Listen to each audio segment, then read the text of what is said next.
Eccoci, nuova puntata di 40, i fatti di ieri visti oggi per pensare meglio il domani. In questa puntata di questa nuova edizione vedremo insieme il tema delle case popolari, sapete con la polemica delle scorse settimane sul caro affitti. Poi invece parleremo di politica, perché? Perché ieri come oggi e probabilmente anche come domani c'è chi cambia casacca, chi cambia partito, chi cambia corrente e per ultimo andremo anche a vedere come sono invece cambiati i nostri comuni. La settimana scorsa abbiamo visto Casale sul Sile, pensate che qualcuno, anzi uno dei bambini di quell'asilo che abbiamo fatto vedere la settimana scorsa si è riconosciuto, ci ha chiamato e ha 40 anni in più e addirittura ha dei figli grandi come quei bambini dell'asilo. Tutto questo naturalmente dopo la sigla.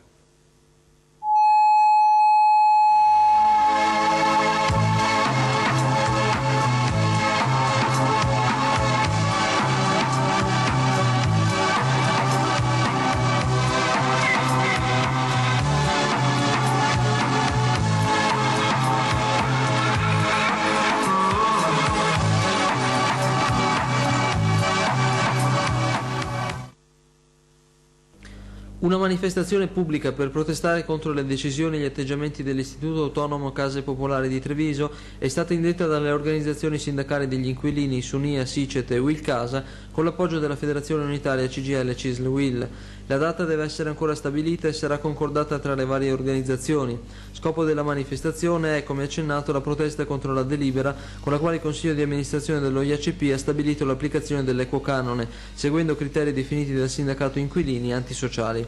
A tal proposito erano state avanzate alcune richieste tendenti ad un'applicazione della legge che segua criteri sociali in attesa della definizione di una proposta di un vero e proprio canone sociale a livello regionale. In sostanza i sindacati inquilini protestano per la decisione di applicare un equo canone a livello di proprietari privati ed anche per la richiesta di arretrati che vanno dalle 300.000 al milione di lire, richiedendo invece un'applicazione della legge favorevole agli inquilini con il canone diversificato per fasce di reddito. Per questo è aperta un'avvertenza con lo IACP, al quale è stata presentata una piattaforma che avanza anche la richiesta che gli aumenti dei canoni siano finalizzati al risanamento delle case e che la gestione dell'istituto sia resa più democratica e trasparente. Nel frattempo la maggior parte degli assegnatari ha sospeso il pagamento degli arretrati e ha deciso di pagare il nuovo affitto con riserva di conguaglio in base ai risultati dell'avvertenza.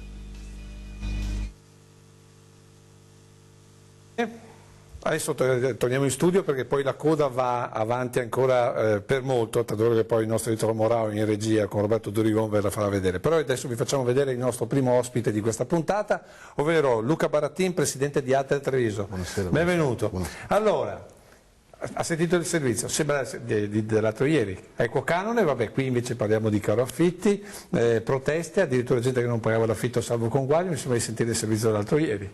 Corsi e ricorsi storici, direbbe qualcuno. L'abbiamo convocata proprio per fare un po' di chiarezza, perché vogliamo vedere, magari Italo se ci vai a vedere quelle immagini, perché la coda è molto lunga di quel servizio, tra l'altro è un piano sequenza, non so se avete notato. Intanto cosa si prova a vedere, diciamo così, le case popolari, quest'area di Treviso, che è poi il villaggio coordinato, come era in fase di costruzione? Beh, affrontare il tema delle case popolari di Treviso bisognerebbe partire sicuramente da più indietro, direi anche da prima del 1900, quando diciamo, si insediarono anche le prime realtà industriali, pensiamo alla Piani, che costruì già le prime case per i suoi circa 200 dipendenti, quindi già in un'ottica di dare delle risposte comunque a una classe sociale debole. E il problema nacque poi nel primo del 1900, quando il sindaco allora iniziò, mi sembra, il conte Felicent e poi Bricicchi, no? Sì. Assieme a Caccianiga, piuttosto che a insomma, i diversi sindaci decisero di trovare una soluzione per dare delle risposte. La risposta fu data poi nel 1915, quando con la benedizione del vescovo, di Luzzati, Luzzati cui poi diedero il nome anche che poi tra l'altro, esatto, perché Luzzati è quello che porta il tema delle case popolari proprio allo Stato, cioè al governo, insomma. Si misero d'accordo e appunto... perché ricordiamolo, l'idea delle case popolari parte da Treviso di fatto, anche se se Roma è stato il primo laboratorio, poi è stato Napoli, poi a seguire, tanto è vero che noi come provincia, lei come presidente, lei penso che sia il presidente con l'area più vasta di case popolari, perché sono in tutta la provincia, ed è un caso più unico che raro in tutta Italia, ha fatto di avere case in quasi tutti i comuni della, città, della nostra Marca, insomma.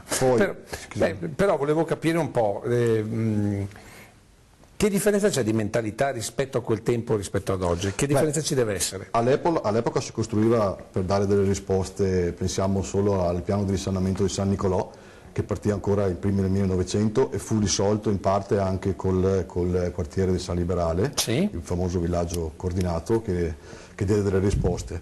Bisognava dare delle risposte Questo si parla di seconda guerra mondiale, comunque, sì, dopo la devastazione del bisognava dare delle risposte ai circa 1500 baraccati, che erano sia nel comune che in tutta la provincia, questi sono dati insomma storici, quindi bisognava dare una casa che fosse per sempre. Il concetto adesso è cambiato con la nuova legge, perché la nuova legge invece pone le basi su un altro paradigma, che è quello di dare una casa a tempo determinato. E soprattutto a chi ha bisogno. A chi ne ha bisogno. Senta, intanto noi vediamo un altro tappeto di immagini, sempre con il nostro Italo Morao, perché qui abbiamo delle altre immagini sempre degli anni 80, il servizio di prima era del 1980 ed era di Sebastiano Rizzo, giusto per ricordare chi aveva fatto quel servizio, in uno dei primi telegiornali di Antena 3. RVM è il 13, se vediamo proprio delle altre case popolari, queste invece in zona Santabona, se non sbaglio, non so se le riconosce. Sì. Qui addirittura sono state appena costruite, le immagini sono un po' rovinate, ma perché ripetiamo sono degli anni 80, sì. Ecco, però la differenza rispetto ad esempio alle prime, cioè, qual è stata la differenza urbanistica di costruzione, cioè la scelta poi delle case, perché qui ad esempio hai già delle palazzine un po' più basse, un po' meno appartamenti, mentre vedevamo dall'altra parte palazzoni molto più ampi. Sì, allora tutto è inciso con diciamo, le case, quelle prima del 1945 erano case singole. Prima del 1920, con l'avvento del biennio dal 20 al 45, l'epoca fascista, si tendeva ad accentrare i quartieri residenziali popolari e poi si è ripassati alle case a macchia di leopardo per arrivare negli anni 70, quando con l'avvento anche poi del calcestruzzo armato, perché quello ha dato la svolta un po' all'edilizia, no? Si poteva costruire quei famosi edifici lunghi e lineari, sì, e molto alti, quindi con pochi metri quadri, sviluppando in altezza, riuscivo a dare più risposte. Quindi i palazzoni nascono col cemento, insomma? Nascono col calcestruzzo armato. Aveva ragione Adriano Celentano, insomma, quando faceva il ragazzo della laterizio, lattero cemento e poi si è passato al calcestruzzo armato. Senta, a lei è mai capitato che un sindaco le abbia imposto di trovare una casa degli sfrattati? Allora, abbiamo avuto un caso, sicuramente i sindaci, infatti un luogo comune è che l'ATER assegnano, sono le assegnazioni le fanno i comuni hanno in mano la situazione, hanno in mano eventualmente le emergenze abitative, così come anche i casi di sfratti. Io sono in ATER da circa 4 anni, prima come commissario, adesso come presidente. Tanti sindaci ci hanno chiesto, perché ci sono alloggi sia nostri che loro ovviamente. E poi vediamo proprio questa distinzione perché c'è molta confusione. Sì, c'è confusione anche sul parco alloggi. Ma allora, ce l'ha avuto o no uno sfatto da dover mettere a posto? Abbiamo avuto situazioni di... Allora le faccio vedere, andiamo all'inserto 03. È del 1987 e qui andiamo a Vittorio Veneto. Sentite questa storia e soprattutto come finisce. Ancora in evidenza il problema dell'alloggio, inteso come prima casa. Molti nuclei familiari lo vivono con ansia e trepidazione. È successo così anche per la famiglia Bonfante di Vittorio Veneto. Un caso, una storia. Lei, la signora Delia, lui, il marito Gino, questa ragazzina, la figlia Daria. Stamattina, al civico 9 di via Quasimodo, nel loro appartamento, arriva l'ufficiale giudiziario con l'ordine di sgombero definitivo, uno sfratto per morosità dopo 2 proroghe di 9 mesi. La signora Delia si barrica in casa, accorrono i carabinieri, dice di voler gettarsi dalla finestra. Il 113 chiama allora i vigili del fuoco che accorrono con un'autoscala e un telo rotondo da salvataggio. Dopo qualche frenetica trattativa viene sfondata la porta e si riconduce la signora alla ragione. La mamma ha chiuso la porta e ci ha messo tutte cose dentro per non far entrare nessuno, e poi però quando ha visto che stavano per entrare, allora è andato di là, ha chiuso la prima porta e ha chiuso anche la seconda mettendo qua l'armadio, allora hanno buttato giù la prima, io non c'ero perché ero qua dentro, la seconda, e poi qua c'era il maresciallo là che parlava eccetera, e poi uno che sembrava l'incredibile Hulk l'ha aperta. E siccome nel periodo elettorale mi sono data da fare per un compagno e speravo che questo signore mantenesse le sue promesse di aiutarmi sino all'ultimo momento. Chi vive seguendo una strada e crede sempre negli ideali difficilmente riesce a credere in una realtà di questo genere, e quando ho capito che facevano sul serio ho pensato che dovevo farmi coraggio e che se volevo costruire qualcosa, non solo, diciamo così, non solo per mia figlia ma per tutti i bambini del mondo che non hanno una casa, ho capito che dovevo tener duro. Si parla di ideali infranti, di promesse non mantenute. Una storia, come afferma il marito Gino Bonfante, dai contorni sociali ma anche politici. L'unica persona che è stata vicina ai nostri problemi, che sono problemi di carattere sociale, e intendo ribadire sociale e anche politico, è stato il segretario del Sumia Luciano Bellotto, il quale ha fatto il possibile e l'impossibile per fare in maniera che 3 cittadini italiani abbiano garantito un tetto sopra la testa. Per il momento la famiglia Bonfante rimarrà nell'appartamento di via Quasimodo. Il sindaco Concas ha emesso oggi un'ordinanza di requisizione di un appartamento di 50 metri quadrati di proprietà dell'Istituto Autonomo Case Popolari. Domani la notifica giungerà all'ente. Per il 13 marzo i coniugi Bonfante potranno godere di un nuovo alloggio. Quindi è proprio un'ordinanza secca, gli è arrivato quella volta allo IACP che poi è diventato ATE. Si chiama... Ecco, qui era giusto per capire, qui c'è un'emergenza abitativa, no? Sì. Ed è un po' quello che secondo me si sta trasformando adesso la vostra mission, cioè quella di dare una risposta a chi ha bisogno di case.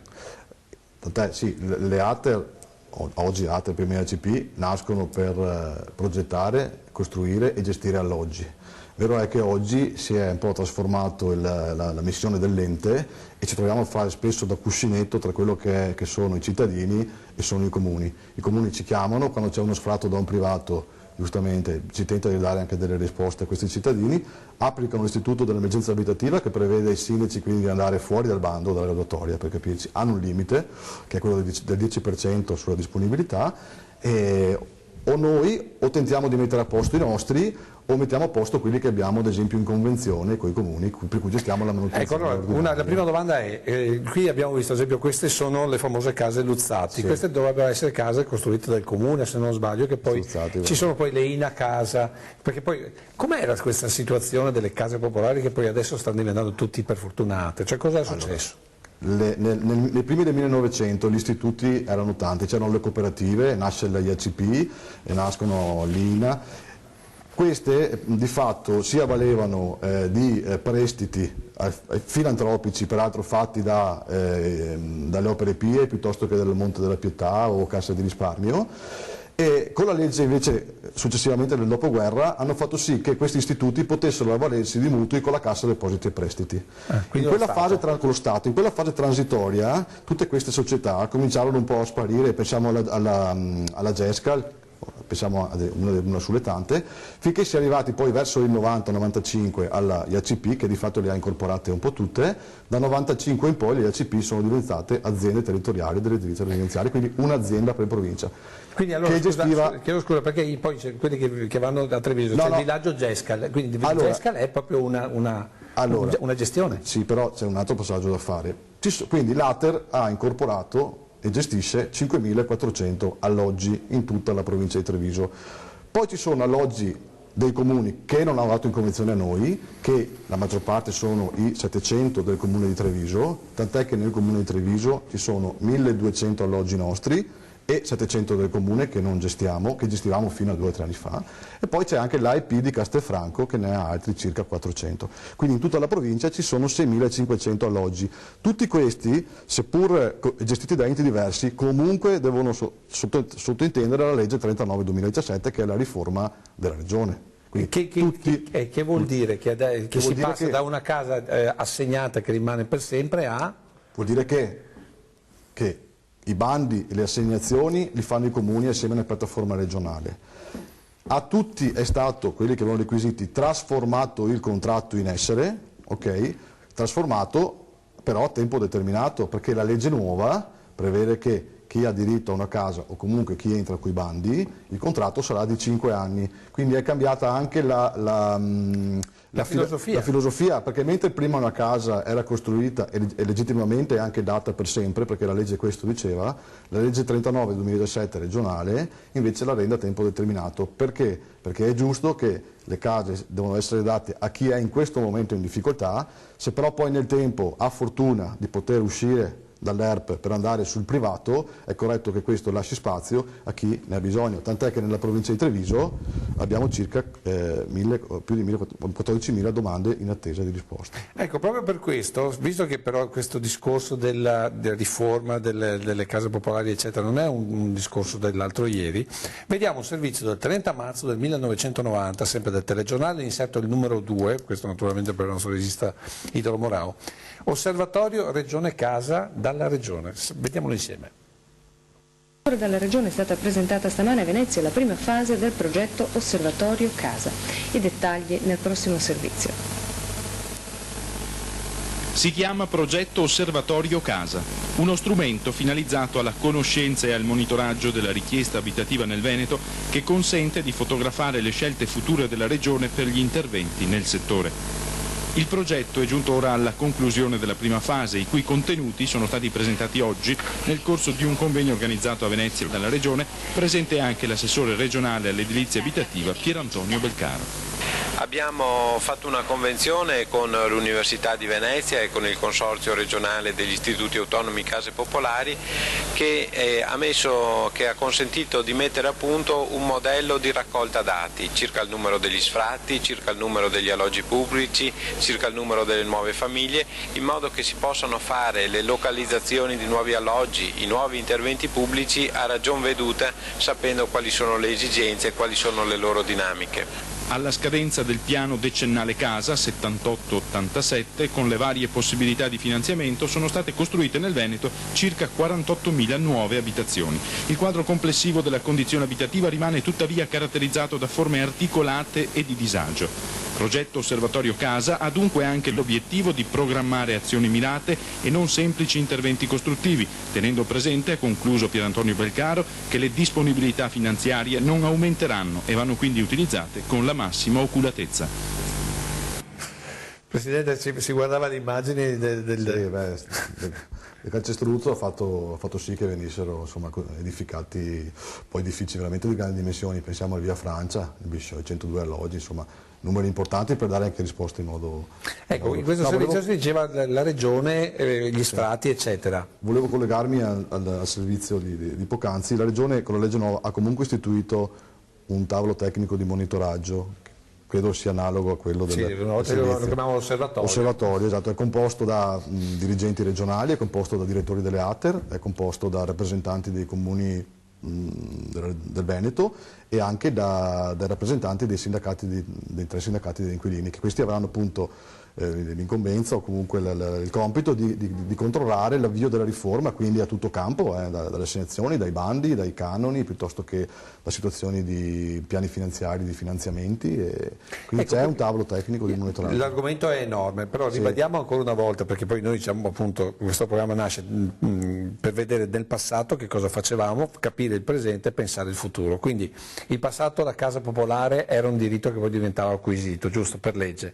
Poi con la legge del 95, se non ho capito, con la legge 1095 è cambiato il... No, Era sempre un contratto a tempo indeterminato, è cambiato però, o meglio, con la legge 95 è stata fatta la realizzazione delle ATER, con la legge 1096 hanno cambiato i criteri di assegnazione, di graduatorie, di punteggi, di canone. Esatto, però era il tempo determinato invece? Nasce con la legge 39 del 2017, con la nuova riforma delle ATER. Appunto, quindi è cambiata la filosofia, le case non sono più per sempre, un contratto di sono per sempre per chi non ce la fa. No, viene rivisto ogni 5 anni. Appunto, per chi non ce la fa, per chi invece magari riesce a avere disponibilità è giusto che cerchi di farsi la casa propria e che liberi per chi invece non ce la fa. Diciamo che con l'introduzione della verifica del controllo dell'ISEE annuale, annualmente l'inquilino viene monitorato per quanto riguarda la permanenza. Ecco, io poi adesso le faccio vedere un servizio del 91 su delle case di Conegliano, per cui si parla di case acquistate, costruite dal pubblico, mi pare di capire, e poi la famosa PEP, no? Edilizia agevolata. Ecco, perché appunto stiamo arrivando al passaggio della casa che uno se la compra e non rimane in affitto. Diciamo che era quella per cui pagavi un affitto a scopo di acquisto. Allora, vediamo il servizio, poi lo commentiamo. L'inserto allo 04, sempre per il nostro Vittorio Morano. Sentite com'è la storia.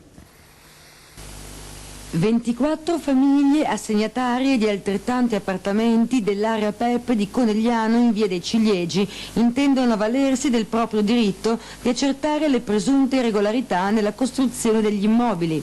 A questo scopo è stato presentato un ricorso al TAR, mentre è in procinto di partire un esposto alla Procura della Repubblica Trevigiana, una segnalazione alla Guardia di Finanza e al Prefetto. Secondo il folto gruppo di condomini sussisterebbero gravi scorrettezze da parte dell'amministrazione comunale che, a parer loro, non avrebbe operato un adeguato controllo sulla ditta costruttrice, la ditta edile Pavan di San Donà, di proprietà dell'ingegner Gianni Pavan, mentre questa sarebbe responsabile di grande confusione nei conteggi. Secondo i condomini, insomma, non è chiaro il criterio utilizzato per stabilire i prezzi, che sarebbero troppo elevati, per una cifra di almeno 25-30 milioni per appartamento, più del previsto. Flavio Dalpin ha riassunto la questione ai nostri microfoni. In linea di principio ai condomini pare che non vi sia stata correttezza da parte dell'amministrazione comunale nel controllo dell'azione di costruzione da parte della ditta Pavan. Da parte della ditta Pavan quantomeno c'è grande confusione nei conteggi e comunque il non rispetto di quelle che erano le condizioni legate alla convenzione dei prezzi applicati. I grossi dubbi vengono ai condomini su tutto quello che è stato fatto, tant'è che è in atto un'azione legale sia da un punto di vista amministrativo sia da un punto di vista giudiziario. Intanto martedì prossimo si svolgerà un incontro tra il sindaco di Conegliano e una rappresentanza di condomini che si riserva, se fosse necessario, ulteriori azioni di lotta.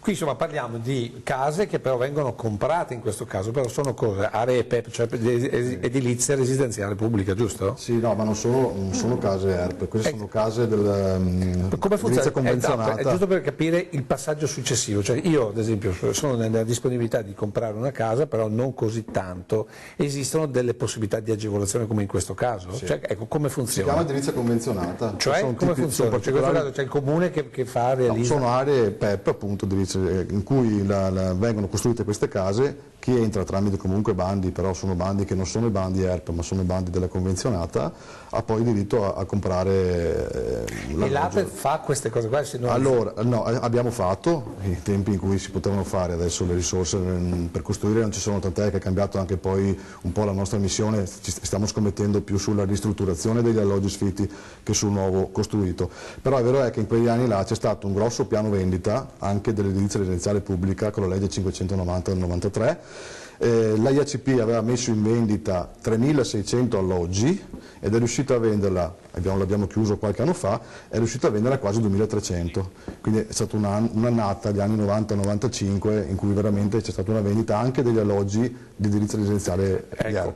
Giusto per capire, perché ormai il tempo è passato, sì. Il messaggio invece per il futuro, cioè l'ATER a che cosa servirà e soprattutto chi servirà? Allora, l'ATER continuerà a fare la sua missione che è quella da statuto e da legge, continuerà a progettare, costruire e gestire gli alloggi. Più ristrutturare magari. Più ristrutturare perché ormai cemento ce ne abbiamo fisso. No, perché noi abbiamo, anche perché costruire una casa oggi costa veramente tanto, stiamo parlando di 100-130 mila euro, con quei soldi metto a posto 4 appartamenti che posso mettere a posto, perché ce ne sono altri molto vecchi, penso a quelli tra via Castagnola e via Feltrina, che è un problema su cui dovremmo affrontare il Comune di Treviso. Ci sono appartamenti che invece conviene demolire e costruire magari con raziocinio, non alveari, ma magari con edilizia più innovativa.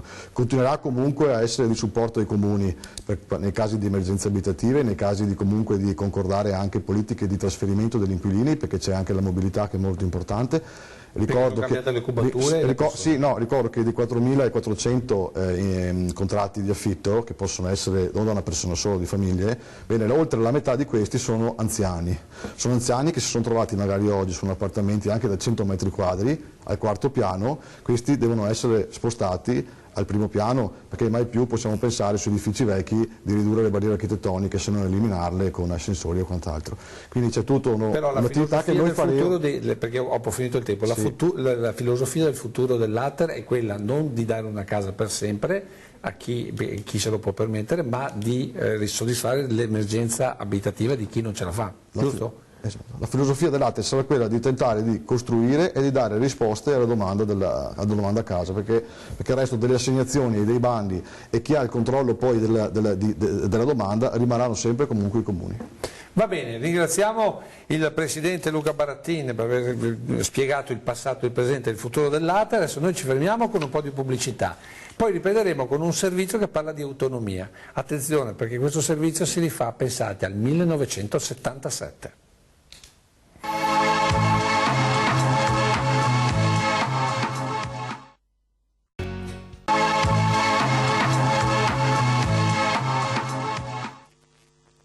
Buonasera. L'attenzione delle amministrazioni locali di tutta Italia sarà rivolta nei prossimi giorni al Veneto. Su iniziativa della nostra regione, in collaborazione con quella valdostana, sta infatti per aprirsi un ampio dibattito ai massimi livelli su uno dei punti cardine della vastissima e peculiare attività di regioni, province e comuni. Ce ne riferisce nel servizio che segue il collega Bruno De Donà.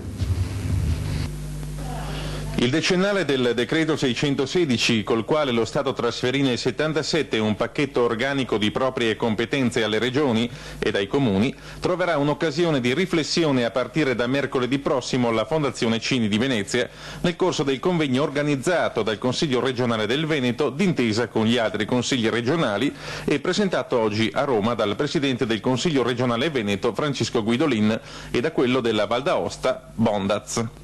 Rilevato che il decreto, che trasferisce dallo Stato alle regioni tutta una serie di deleghe, tra cui quelle riguardanti i settori della sanità e dei trasporti, costituisce la più profonda riforma istituzionale dall'avvento della Repubblica, Guidolin ha osservato che quel provvedimento fu un grande atto di fiducia e di coraggio, al quale non seguirono purtroppo da parte dello Stato tutti quegli adempimenti necessari per rendere effettivo questo passaggio di consegne. Ebbene, l'appuntamento veneziano servirà proprio ad avanzare proposte concrete per la parte non ancora realizzata del decreto, soprattutto per quel che concerne il mancato varo delle leggi quadro di settore.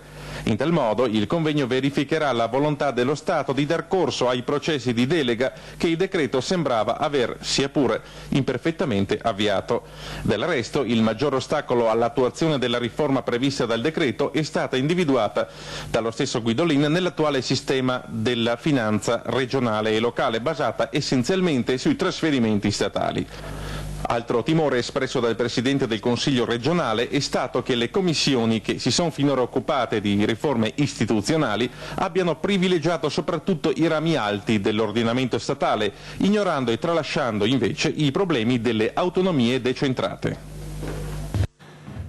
1977.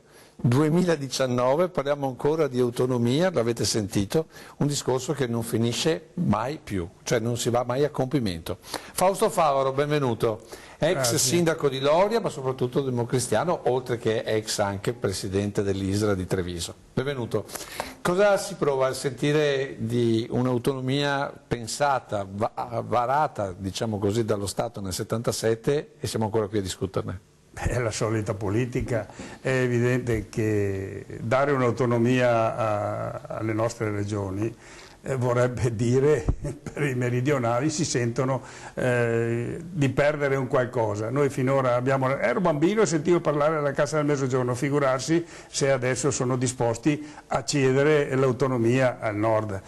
Faranno di tutto come hanno fatto nella legislatura precedente per se non bloccarla del tutto, ma per concedere quel minimo indispensabile. Qui non parliamo della legislazione precedente, qui parliamo di 40 anni fa. Sì, ma 40 anni fa si sapeva che è andata a finire così, ma adesso che era stata ripresa e sembrava che le cose andassero in qualche modo a finire bene, io ne sono sempre stato poco convinto, anche se l'ho votata, perché sono convinto che la maggioranza dei cittadini è meridionale e l'autonomia non ce la concederanno mai. Senta, lei, come dire, lei è stato un democristiano della macchina, mettiamola così, nel senso che la macchina la conosce abbastanza bene. Noi abbiamo cercato anche politicamente parlando di avere una sorta di autonomia, fra virgolette, politica, perché si ricorderà benissimo Tony Bisaglia quando cercava la via veneta della DC.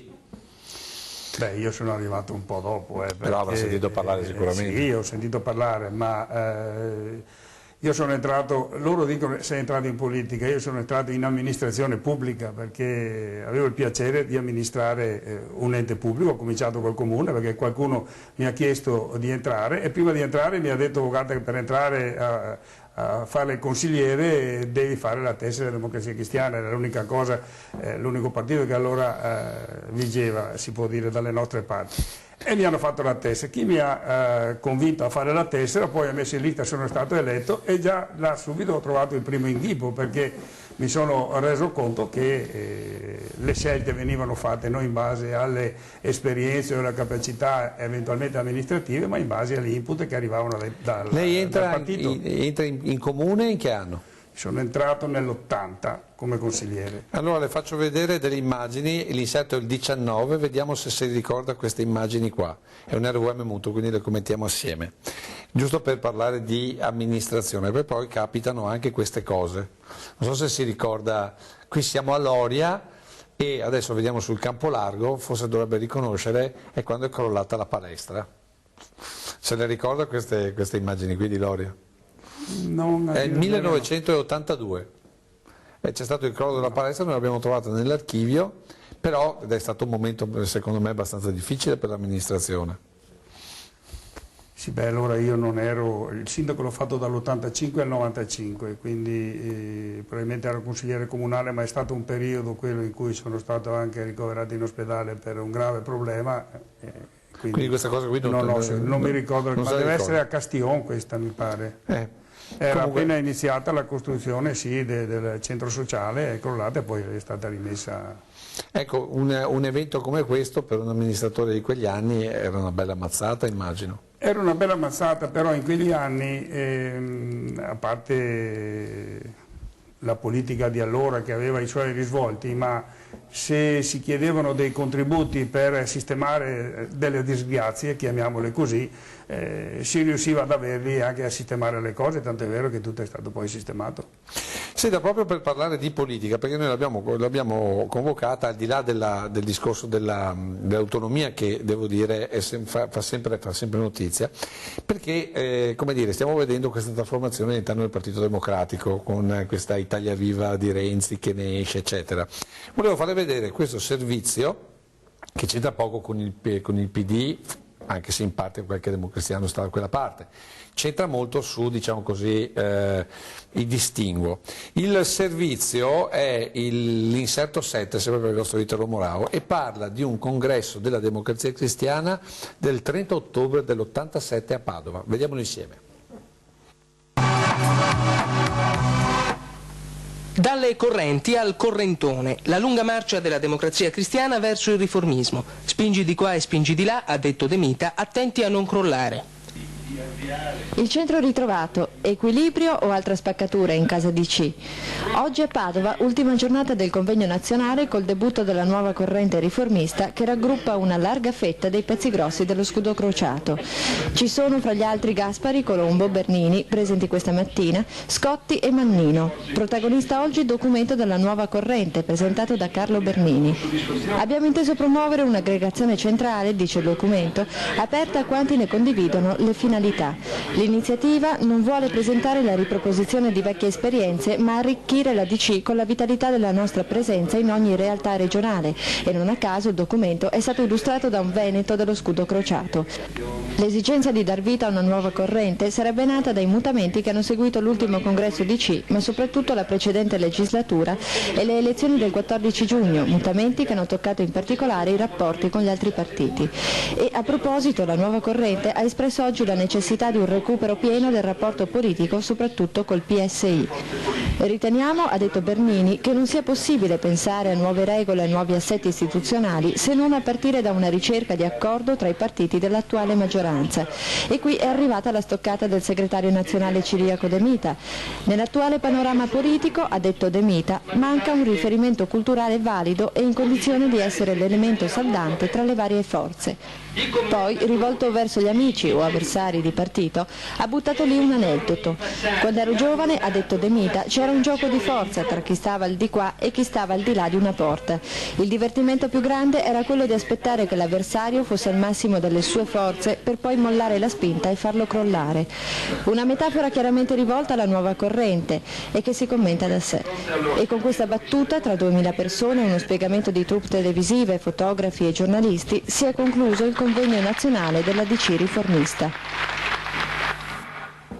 Al posto di De Mita possiamo metterci Zingaretti, al posto dei riformisti possiamo metterci Renzi, il risultato non cambia? Possiamo mettere chiunque. La storia che le correnti sono correnti di pensiero è persino ridicola. L'ho sentita dal giorno che sono entrato in amministrazione pubblica, come la definisco io, e continuano a definirle correnti ideologiche, ma in realtà sono solo ricerca di potere. Le correnti si formano, si disfano, si raggruppano, si fondano nuovamente per aumentare il potere. Più voti hanno, più consiglieri o deputati o senatori hanno nel loro gruppo, più contano nelle distribuzioni delle cariche. Questa è la realtà quotidiana, non è cambiato niente. Appunto, allora adesso vediamo il presente, cioè adesso Renzi, che ha fatto questa storia, questa Italia Viva, che assomiglia per certi versi a questa corrente riformista che vuole dialogare col Partito Socialista, cioè vuole posizionarsi più al centro. Ecco, in realtà tutto questo l'ha fatto perché ha come dire, tutta una serie di parlamentari nelle sue mani e quindi riesce a gestire il governo attuale. Ma è certo che riuscirà a gestire il governo attuale, le nomine passeranno per lui, dirà che assolutamente che non è vero. Gli altri. Allora, non è rimasto all'interno del PD, come ma perché all'interno del PD nel Consiglio nazionale non aveva la maggioranza. Qua ha il capogruppo, va a trattare, e lui la maggioranza adesso, perché i suoi numeri servono a mantenere in piedi il governo.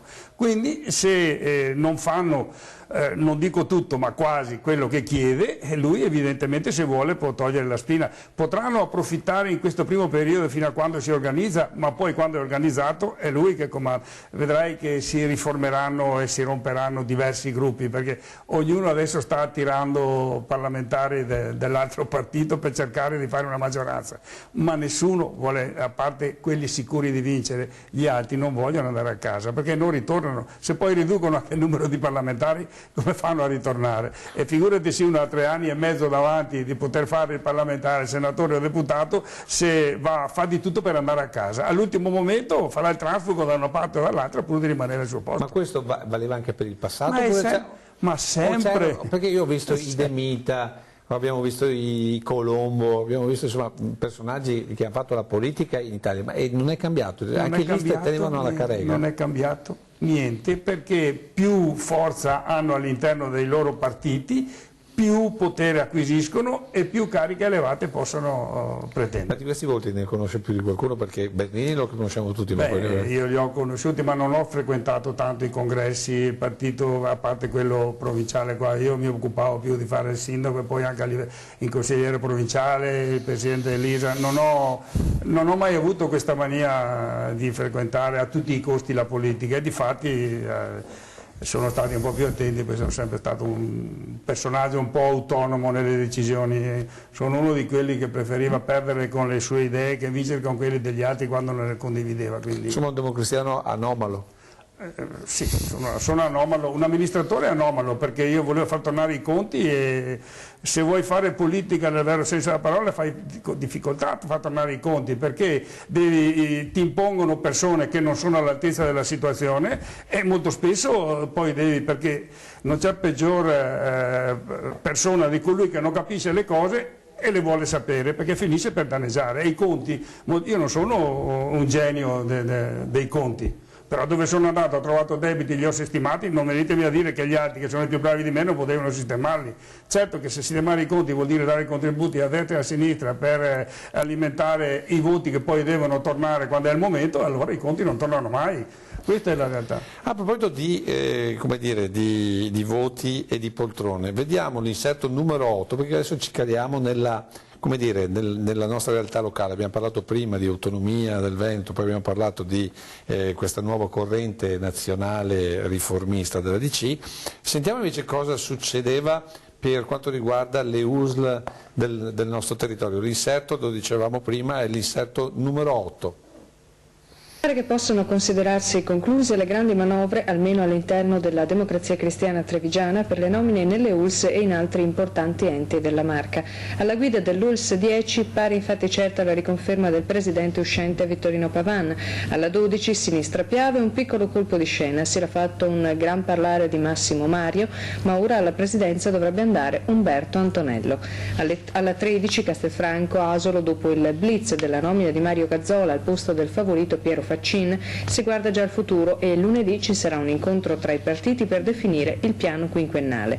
Un altro democristiano, Adriano Goldin, è quasi certamente il nuovo presidente dell'Associazione Trasporti e CTT, mentre per il Consorzio Trevigiano Trasporti c'è battaglia in casa socialista tra Mario Rosi e Paolo Antoniol.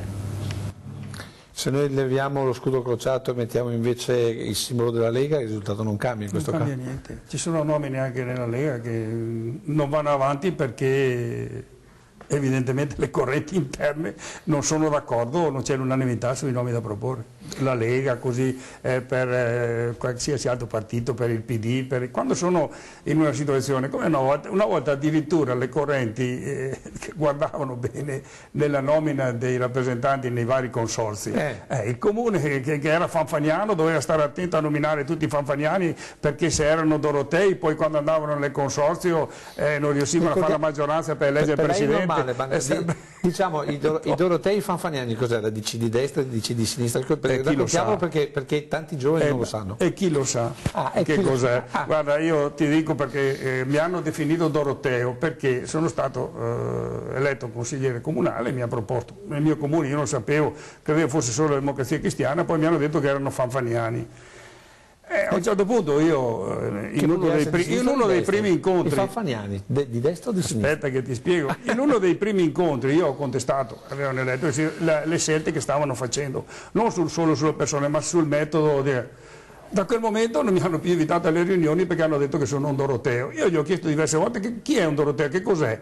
Evidentemente questi hanno passato in giro la voce che sono un doroteo e quindi qualcuno cosiddetto doroteo mi ha telefonato e mi ha chiamato, visto che sei un doroteo facciamo una riunione, vieni. Sono andato ad ascoltare che cosa volevano, ma io pensavo fossero tutti democristiani, invece c'erano le correnti come c'è adesso che più voti o più consensi avevano fra gli iscritti, i dorotei, i fanfaniani, la sinistra, e quando andavano al congresso ci facevano litigare fra noi per portare i voti al congresso e poi mentre ci lasciavano là a discutere andavano a pranzo assieme a mezzogiorno, i vari capi delle correnti si mettevano d'accordo e formavano la maggioranza e le minoranze all'interno del partito e ce lo comunicavano all'ultimo momento, è così. Quindi tutte le battaglie che avevamo fatto per portare avanti determinate situazioni venivano subito bypassate e poi decidevano a Roma quello che dovevano fare. È sempre stato così. Ecco, ma io volevo capire un'altra cosa. Cioè, ogni tanto nasceva una nuova corrente all'interno della Democrazia Cristiana, ma era determinata da una scissione all'interno della stessa corrente? Cioè, ma come funziona? Perché capisco dorotei e fanfaniani, ma ad esempio, e adesso ci fermiamo un secondo perché sentiamo quest'altro inserto, ad esempio l'inserto numero 9 per Italo Morao, le nuove cronache. Adesso sentiamo questo inserto e poi commentiamo le nuove cronache. Si è tenuto questo pomeriggio a Pieve di Soligo un convegno dal titolo Associazionismo e volontariato da realtà sommersa a soggetto politico, organizzato dalla corrente democristiana Nuove Cronache Amici di Forlani. Ha visto la partecipazione della senatrice Rosa Russo Iervolino. Constatata l'importanza e la portata del fenomeno associativo in Italia, della vasta realtà del volontariato, gli interventi sono stati dedicati alla relativa legge quadro e alla necessità che il volontariato si radichi sempre più nella società civile, consolidando il legame indispensabile tra istituzioni e operatori. Tutte belle parole. In realtà era qualcuno che cercava potere e se aveva un numero di iscritti di un certo tipo che poi si infilavano, prima era in provincia, poi in regione, poi a livello nazionale, evidentemente poi potevano sperare di avere un tot di numero di candidati poi per le nazionali, per le regionali, per le provinciali. Era tutta una catena di Sant'Antonio, come le dicevo io, ma per avere consensi. Ma eravamo arrivati al punto, ed è stato questo anche la fine della Democrazia Cristiana, che se in un collegio era in lista un Doroteo piuttosto che un Fanfagnano, quelli dell'altra parte non li votavano perché? Perché se quello veniva eletto poi rimaneva per sempre, perché non potevano mica tirarlo via la volta successiva, quindi veniva eletto quelli di un altro partito magari, perché, e molte volte ti imponevano anche candidati che venivano da fuori regione, cioè non c'è mai stata una rappresentanza veramente diretta della popolazione. Poi c'erano le associazioni, la Coldiretti non poteva fare a meno del suo rappresentante, quindi era obbligatorio, doveva essere eletto per forza, cioè è stata tutta una serie di cose, ma lo stanno facendo anche adesso, ecco, il partito è la stessa identica cosa, il potere. Qualcuno dice, anzi Andreotti diceva, logora chi non ce l'ha, lentamente come vedi sta logorando chi non ce l'ha, perché poi Renzi è stato un furbastro ed è riuscito a ritornare a galla, ma sono pochi perché poi...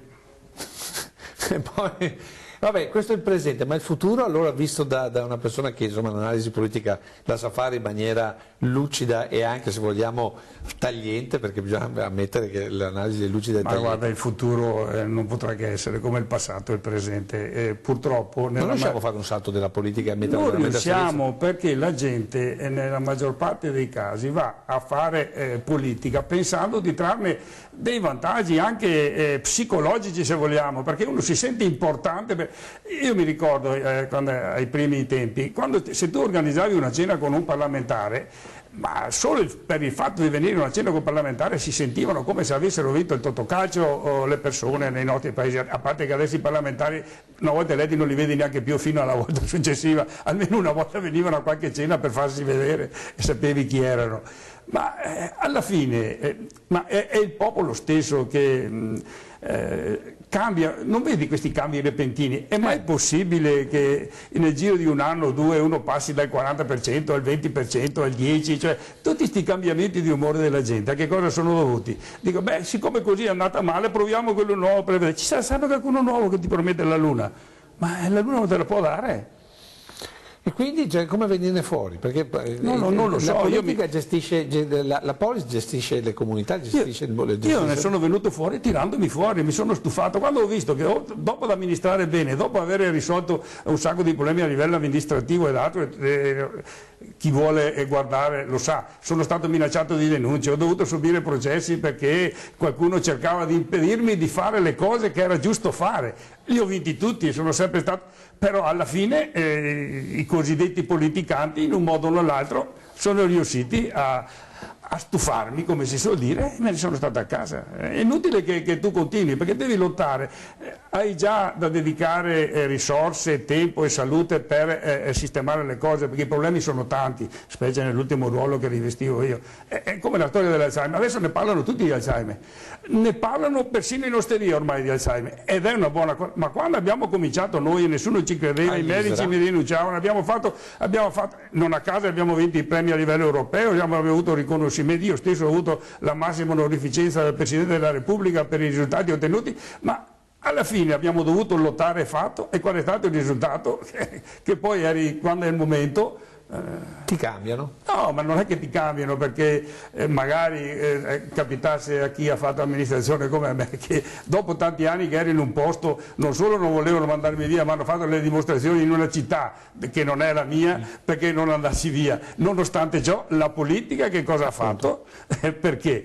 perché non rispondevo agli ordini dei politici, perché io volevo far tornare i conti, non volevo distruggere i conti che avevo costruito. E tu lo sai. Voleva far tornare i conti ma non i consensi allora? Ma a me non interessava, avevo i consensi degli assistiti, dei familiari e degli operatori che lavoravano e i risultati li abbiamo avuti a livello europeo.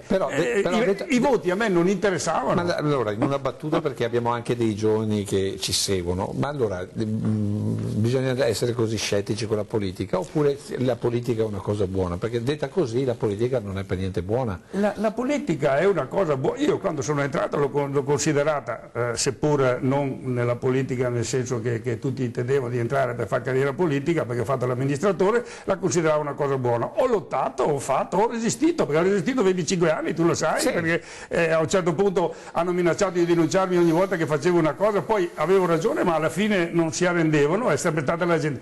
Però fisicamente non è che puoi continuare in eterno, bisogna che i giovani siano tanti, perché purtroppo in politica, io ti faccio un esempio molto semplice, quando tu vai in un'assemblea a presentarti come futuro candidato da qualche parte, troverai sempre la gente, tutta l'intera assemblea che ti dice mi raccomando, guarda che se vieni eletto sindaco devi comportarti bene, devi fare l'onesto con tutti, uguali per tutti e guai che non si cambino le cose, ma persino dovrebbe essere normale fare questo. Tu vieni eletto sindaco, mezz'ora dopo hai la coda fuori dalla porta dell'ufficio del sindaco e che cosa ti chiedono? Vengono a chiederti cose che non si possono fare, perché quelle che si possono fare vanno direttamente negli uffici e quando gli dici ma guarda che non si può, ho detto ma non eri quello che dicevi, vabbè ma per me puoi chiudere un occhio, sono tuo amico, guarda che io ti ho votato, guarda che... è così. Poi trovano l'altro che gli dico beh hai visto, l'hai ascoltato, non te l'ha dato, la prossima volta non votarlo più, vota me che così vedrai che in qualche maniera qualcosa faremo. E uno ti dice beh questo mi ha detto di no, perché non si può, l'altro non so, ma almeno mi ha detto che vedrà, è così, va avanti il sistema. È il popolo che vuole questo tipo di politica e allora il politico per avere consensi non può altro che continuare a fare promesse. Se tu sei coerente e dici la verità, sei già scartato. Vabbè, insomma, però non ci dà futuro così. Io non ho futuro, io il futuro l'ho fatto, devi lottare e spero che alla fine siano in tanti, ma se ti alzano solo, poi alla fine cosa Quindi fai? diciamo che si può cambiare solo se... Se c'è un movimento, ma che tutti siano, perché anche i giovani alle volte si perdono facilmente, cominciano a lottare e poi se non ottengono i risultati abbandonano subito. Vabbè, insomma, speriamo che ci siano dei giovani che abbiano voglia di lottare. Mi auguro. Ringraziamo Fausto Favaro, adesso noi ci fermiamo per un po' di pubblicità, poi riprenderemo e andremo a vedere Spresiano, un paese della provincia di Treviso, com'era, diciamo 40 anni fa.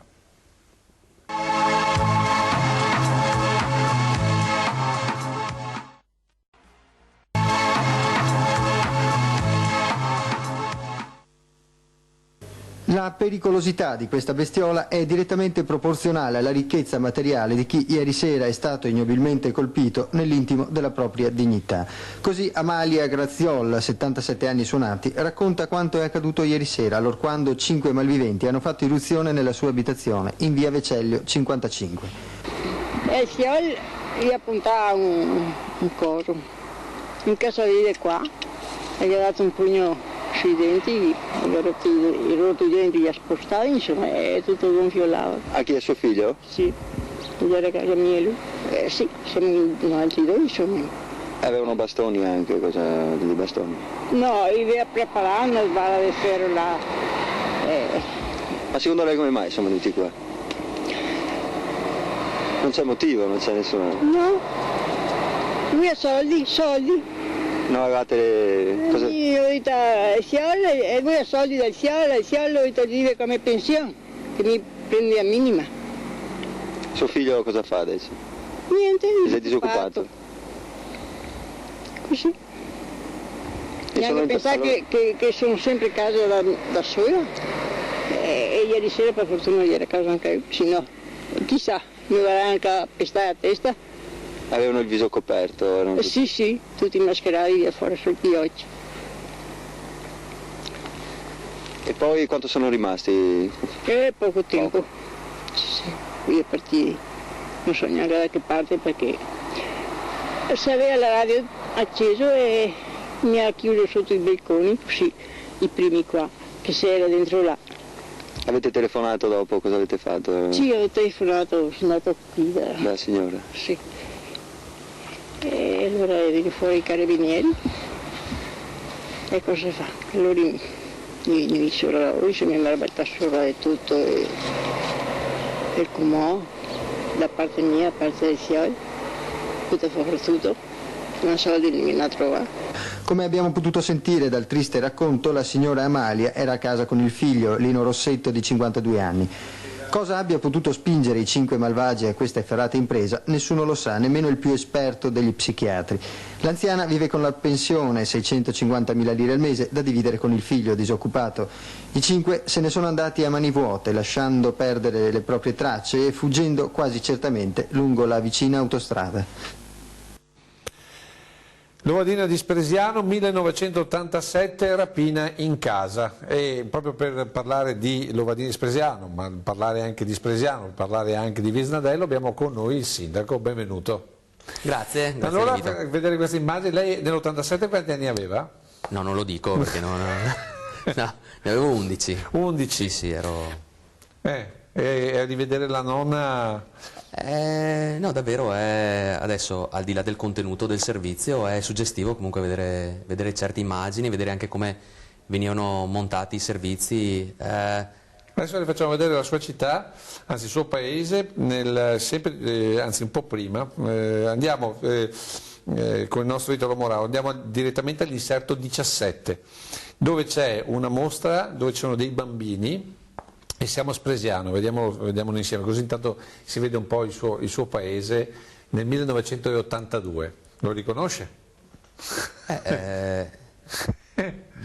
Non è facile adesso, non è facile, no, però è che il campanile è quello. Sì. E qui è un'area, adesso non le chiedo neanche se la riconosce perché la vedo un po', come dire, stupito. No, ma non riesco a capire se sia dietro la chiesa di Spresiano. Poi è una scuola elementare, e questa è una classe elementare che va a vedere un'esposizione, una specie di museo in cui si vedono... ok, la chiesetta è la chiesetta dei Giuseppini, ok. Mamma mia. E lì c'è un parcheggio, adesso dice il capannone della Prolog. No. Comunque potevo esserci anch'io lì. Tanto è vero che la domanda, perché poi c'è già successo con Casale la settimana scorsa, se riesce a vedere i bambini magari qualcuno lo riconosce anche, perché sono bambini che nell'82 questi hanno 6-7 anni. Cioè la mia età, però esatto. Questi erano i cittadini probabilmente di Spresiano, io ero a Visnadello e quindi magari non... dovrei vedere, però no, fantastica sta cosa, guarda la chiesetta, Adesso la chiesetta, adesso con le immagini si andrà dentro e si vede l'esposizione, però vedere i bambini con il grembiule, è un altro mondo, eppure è il suo paese. Direi proprio di sì, ma anche vedere la chiesetta. Mira, questi se li abbiamo ancora, sono in biblioteca, abbiamo diverse teche con... Questa qui era una mostra legata proprio all'archeologia, mi pare, perché almeno questo è nell'archivio, quello che sono riuscito a trovare, una delle tante cose che abbiamo in Spresiano. Ma noi adesso che abbiamo fatto la scuola nuova a Lovadina, nella scuola vecchia vogliamo ripristinare il museo con i minerali, con i fossili. Incredibile. Ecco, rivedendo queste immagini qua, quanto è cambiato secondo lei Spresiano come comunità ma anche come paese? Ma io credo che come un po' tutto il nord-est, insomma, ci sia stato uno sviluppo forse anche troppo veloce. Io non nego che rivedendo certe immagini mi piacerebbe tornare indietro perché c'era tutto un altro stile di vita. Spresiano per la sua ubicazione, insomma, è sempre stata magari una terra di via vai, di scambi, di commercio e quindi con l'avvento anche della tecnologia questa sua caratteristica è esplosa ancora di più, per cui adesso c'è una freneticità che secondo me, insomma, ha raggiunto anche dei limiti un po' troppo esasperati, ecco. Adesso vi facciamo vedere invece un'altra immagine sempre di Spresiano, però andiamo più sul generico. Prima abbiamo fatto vedere i bambini, magari poi li faremo rivedere perché sono sicuro che succede che qualcuno si riconosce, come si è riconosciuto qualcuno tra quelli di Casale sul Sirio della scorsa settimana, e se va bene forse li avremo addirittura in trasmissione, così vediamo i bambini di ieri diventati gli adulti di oggi, e tra l'altro mi hanno anche detto i figli hanno l'età, che si sono rivisti e ha detto mio figlio ha la mia età adesso, di quando mi hanno ripreso. Allora. La televisione è terribile su queste cose. Allora, vediamo l'inserto il 16, Espresiano Generiche era, sempre del 1982. Qui mi pare che il paese non sia cambiato. Siamo molto simili ad adesso. Esatto, siamo molto simili, magari i pini marittimi sono un po' più, come dire, hanno giovani. distrutto un po' di più i marciapiedi, magari, no. Esatto. Lì c'è il comune, lì sulla destra, questo è l'albergo che era chiuso al tempo, e poi è chiuso anche adesso. E la piazza. E la piazza. Che mi pare un po' diversa, insomma. Sì, però a grandi linee, insomma, quello che c'era allora c'è anche adesso. Però Spresiano qui, diciamo così, è proprio veramente forse una comunità proprio attraversata dalla Ponte Bana, forse per certi versi anche con meno identità che rispetto adesso, oppure c'è sempre stata? Ma io credo che sia tutto, come dire... Questo è il suo municipio? Sì, non c'è neanche la scritta municipio? No, ma si legge, se andate a vederci bene si legge, c'è la scritta municipio lì. Però è bello anche vedere che già allora non c'era, perché se ogni tanto dici, caspita, ma vuoi vedere che sono io che non la vado a ripassare, ma in realtà già allora non... No, io dico che comunque col passare del tempo si va avanti parallelamente, quindi la comunità, a seconda di quello che accade, no? Si trasforma. Spresiano è oggettivo, c'è la Ponte Bana, ci sono 2 provinciali, e quindi non è che puoi pensare di fare un territorio magari ricco di cose da vedere, è il commercio, tutto si basa su quello. Quindi... Ecco, ma ad esempio Spresiano ha Spresiano, Lovadina, Visnadello, giusto? Sì. Le 3 comunità. Sì, e poi non dimentichiamo, c'è anche la località Calessani che... Vabbè, Calessani però diciamo che mentre Visnadello e Spresiano corrono lungo Ponte Bana, Lovadina, diciamo così, fa un capo a sé. Sì. Siete riusciti ad amalgamare, oppure come ricordo nel tempo, diciamo, le 3 comunità, le 2 comunità, soprattutto proprio quelle lungo la Ponte Bana da una parte e Lovadina dall'altra, erano un po' staccate? Siete riusciti a creare un'amalgama, oppure continuano ad essere... Ma in realtà pare che anche Visnadello e Spresiano fossero abbastanza staccate, quindi no, una sorta di campanilismo c'è sempre, però è vero anche che quando c'è da fare squadra, si fa squadra con tutte e tre le frazioni. Una volta magari certe distanze parevano incolmabili, esatto. Adesso parlare di un paio di chilometri tra un centro e l'altro, insomma, è un po' di schioppo. E una cosa che ho notato vedendo le immagini di repertorio è che, diciamo, c'era più respiro, adesso mi sembra che c'è molta più urbanizzazione anche nello stesso centro. Io non avrei voluto toccare questo tasto, ma ecco, forse la cosa che più mi tocca è vedere... Tra l'altro mi sembra che non c'è neanche il semaforo qui, che invece adesso c'è. Direi proprio di sì.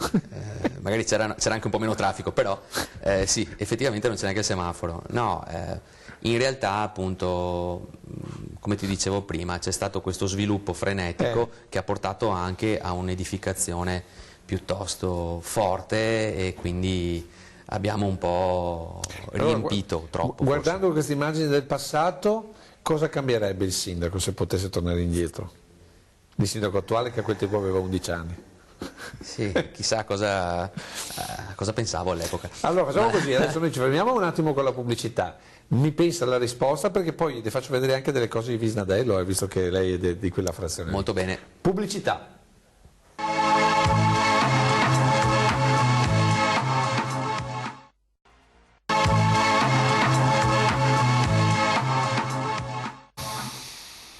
Allora, dove eravamo rimasti? Cosa cambierebbe il sindaco di oggi, rivedendo quelle immagini dove era bambino 11 anni? Ma no, allora non cambierei probabilmente nulla. Come ti ho detto, il tempo segue, no? Segue il suo passo. Metterebbe prima ad esempio i semafori, però magari, perché lì... Ma no, così mettiamo gli auto... Adesso mettiamo? No, gli autovelox? No, i T-Red. I T-Red. No, in realtà è bello vedere, io tornerei indietro. È vero anche che comunque Spresiano all'epoca avrà avuto 7, 8, 9.000 abitanti al massimo, adesso siamo a 12.003, quindi cioè, da qualche parte bisognava costruire. Ma cosa è diventato un po' un dormitorio di Treviso allora? Ma no, dai, questa qua sono cose che si dicono così, ma no, non è un dormitorio di Treviso, però ragazzi, le industrie comunque grosse sono lì, quindi dormitorio di Treviso, probabilmente dormivano e andavano a lavorare anche fuori casa. Insomma, abbiamo delle zone industriali piuttosto corpose. Infatti nelle immagini io non ho trovato zone industriali negli archivi, parliamo degli anni 80, cioè non ho visto cose stratosferiche come zone industriali. Ricordo che c'era la discoteca, cioè, devo avere da qualche parte la discoteca che era adesso diventata un'area, il nostro club. Esatto. Ho fatto in tempo ad andarci. Ecco, bene. No, però è giusto anche dire che io le vedo per la prima volta queste immagini qua, perché rimango un po'... Ecco, adesso allora, visto che lei è di Visnadello e visto che le vede per la prima volta, le faccio vedere l'inserto 18, così mi dice se le riconosce. Fantastico. Inserto 18 Visnadello. Sì, mamma, sì, la San Lorenzo, sì. Peperone, no, quello non me lo ricordavo, giuro, il peperone non me lo ricordavo, ma adesso sì me lo ricordo. Ecco, qui purtroppo l'immagine, stiamo parlando sempre del 1982. Io lì ho appeso uno striscione per un mio amico che ha fatto la maratona di Treviso, ma non era scritta quella cosa lì. Ecco, adesso tutto questo non c'è più, è rimasto solo, e c'è una cosa vuota, smontata, avete rifatto la viabilità, eccetera. La domanda era intanto, San Lorenzo che cos'era per la comunità di Visnadello?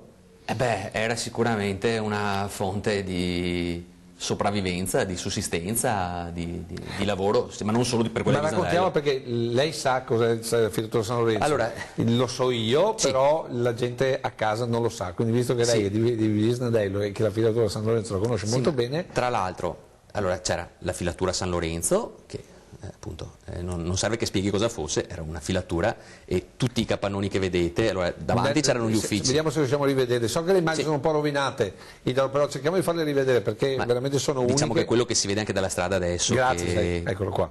Ecco, la parte qui, vedete i capannoni dietro, lì c'erano tutte le macchine e questa era la parte Ma questi filati perché li faceva? Ma non solo, insomma lì all'epoca il tessile viaggiava molto, tant'è che appena dopo c'era la filatura del Montello, proprio attaccata, però era sotto Villorba, proprio a 10 metri, tra l'altro ci lavoravano anche i miei, quindi conosco bene il settore. Il settore, sì, e lì c'è il tessile negli anni 80, era... Poi perché è chiuso? Noi vediamo qui, questo è anche qui non c'è il semaforo. Cioè, adesso ragazzi, qua è grave, senza semafori. Vuol dire che c'era un po' più rispetto magari delle... C'era meno macchine. Sì, quello. No, e poi dopo, insomma, si sa come vanno certe cose. Ha chiuso la San Lorenzo, che però sulla filatura San Lorenzo c'erano delle idee, lì però adesso c'è un fallimento, tra l'altro non tutta l'area è fallita, quindi c'è un pezzo che è fallito e l'altro invece no, quindi diventa un po' più difficile anche acquistarla e pensare a un progetto unitario. Ma lì allora è fallita perché il tessile è andato dove è andato, ma è fallita anche là, è fallito anche là, poi è cambiato il mondo e quell'immobile però adesso uno viene su a Visnadello, fa schifo, cioè lì è smontato. Siamo d'accordo. Che idee ci sono? Ma lì c'è già un piano di rivalutazione, era stato anche pensato di fare una piazza di collegamento che poteva diventare la piazza di Venturali, no? Perché lì c'è una località che è sotto Villorba, ma in realtà come comunità è con Visnadello, tant'è che la parrocchia è quella di Visnadello. E si pensava anche di fare il mercato più grande, no? Di allargare il mercato. E il punto è che lì c'è questo fallimento e ancora non è ben chiara. Adesso ho visto, ma fatalità, pochi giorni fa, che all'asta, vi direi anche il prezzo, ma non è il caso di dirlo qui, insomma, proprio la parte che si vede, quella degli uffici. Però ripeto, non è tutto fallito e quindi c'è una situazione un po'... Forse per me la tirerei giù. Lei sindaco si deve mettere le mani, insomma, un buon consiglio. Ma se potessi, davvero mi piacerebbe demolirla, magari la potremo demolire a spese nostre e poi eventualmente rivalerci successivamente. Però qui è un attimo fare un danno erariale o fare qualcosa e quindi ci tocca stare così. Certo è che non è un bel biglietto da visita quando si entra a Visnadello. Però lo è stato per molti anni perché era il simbolo, insomma, dell'attività di un mondo, insomma. Vabbè, del nostro paese. Sì. Ecco, allora, rivedendo queste immagini... Guarda, cioè, difficile da mettere in crisi il sindaco di Spresiano, adesso te lo sai, non sono... però sto giro qua mi spacchi proprio.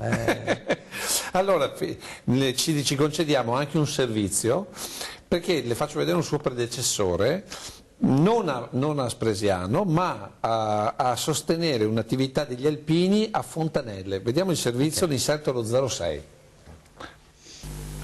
Ce l'hanno quasi fatta. Con la tenacia e il senso del dovere che li contraddistinguono da sempre, gli alpini trevigiani stanno per completare il lavoro di ristrutturazione della casa colonica nel comune di Fontanelle, destinata a divenire centro di recupero, terapia e reinserimento lavorativo per giovani tossicodipendenti.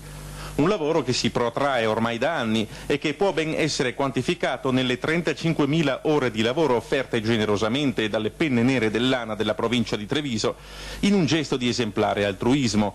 A ottobre, con buona probabilità, gli alpini saranno dunque in grado di consegnare a Don Gigi Vian e ai suoi ragazzi della piccola comunità di Conegliano un centro destinato a divenire quasi certamente un punto di riferimento nell'ambito della cura e del recupero delle tossicodipendenze, e con questo intento si lavora ogni sabato e domenica alla Cremente. Ci ha incoraggiato moltissimo vedere lì alpini, perché l'assemblea dei delegati, quando è stato fatto l'appello per rispondere alla richiesta della piccola comunità di Conegliano, è stata una risposta unanime, e nel maggio dell'85 abbiamo iniziato e la media dei partecipanti è di 25-30, però abbiamo superato punte anche di 60-70 unità lavorative nei giorni di sabato e di domenica, alpini che provengono da ogni parte della provincia, facendo capo ai 92 gruppi di cui è composta la nostra sezione. Dal cantiere degli alpini, come tutti lo chiamano dalle parti di Fontanelle, sta così per nascere un centro dotato di tutte le attrezzature necessarie, che costituirà il primo grande intervento operato dagli alpini nel settore della lotta contro le tossicodipendenze su scala nazionale. Ma lo spirito di solidarietà di un solo gruppo non basta, c'è bisogno di un intervento a più largo raggio, tali e tanti sono i costi che un'iniziativa del genere comporta.